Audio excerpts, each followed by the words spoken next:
un mouvement.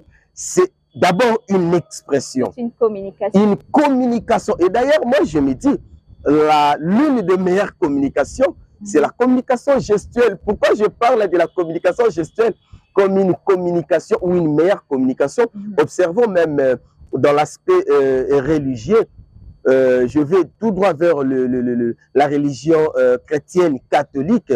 Vous voyez, dans la messe catholique, les plus grands moments de culte, ce sont les moments où le prêtre parle en langue des signes. Et lorsqu'on parle en langue des signes, on est vrai. Lorsqu'on parle en langue des signes, on est direct.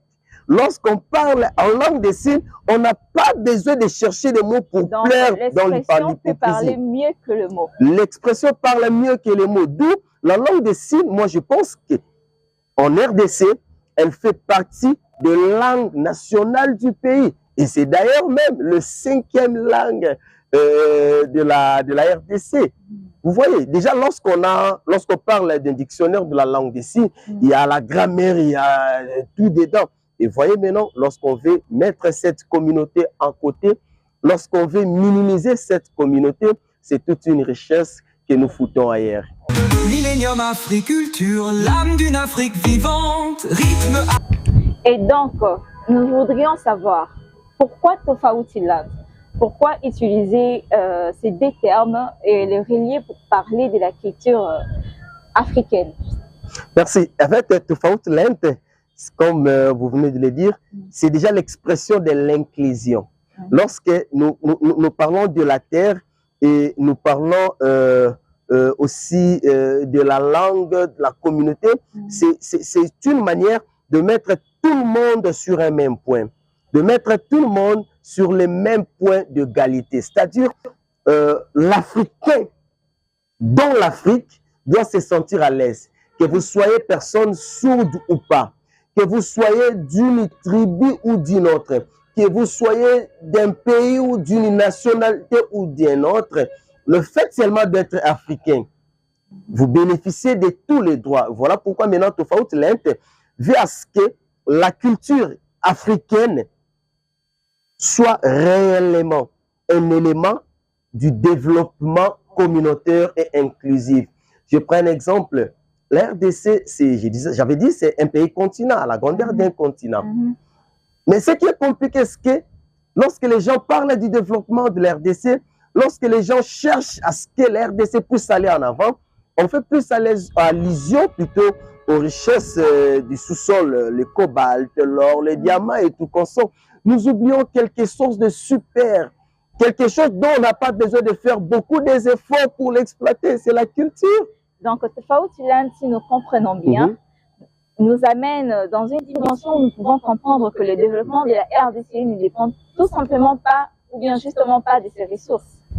Et déjà, je vais vous dire que le développement communautaire, si je dois le définir, le développement communautaire, c'est un moyen par lequel la communauté échange et décide de son changement. D'abord, il y a l'échange entre les membres de la communauté. Partant de cet échange, que la communauté va arriver à décider de son changement. Si on ne parvient pas à échanger, juste parce qu'il y a des minorités que nous voulons mettre à l'écart, vous comprenez comment nous perdons. On doit d'abord échanger. Pour échanger, nous devons nous mettre tous sur une même table. Nous devons chercher à ce que notre manière de communiquer, notre manière de parler, d'échanger soit compréhensive.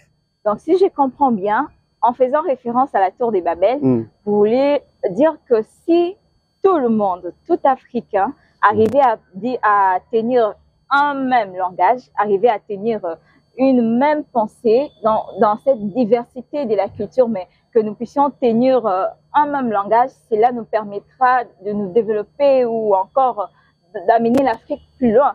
Voilà, différemment à la tour de Babel, les gens avaient une vision de ne pas s'éloigner, de rester sur place, de construire une tour pour ne pas aussi se promouvoir. Différemment avec Tofauti-Land. Tofauti-Land n'est pas une tour de Babel. Pourquoi? Tofauti-Land tient compte de tout ce que nous avons. C'est-à-dire, nous avons d'un côté la communauté sourde.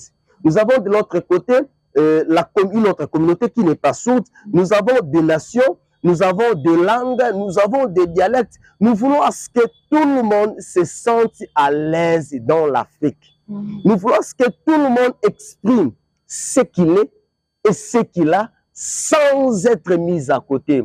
Lorsque nous voulons peut-être chercher le développement de l'Afrique, qu'un sourd nous vienne avec un talent, c'est-à-dire je suis sourd, mais je suis fort peut-être comment dirais-je, je vais peut-être parler de l'art,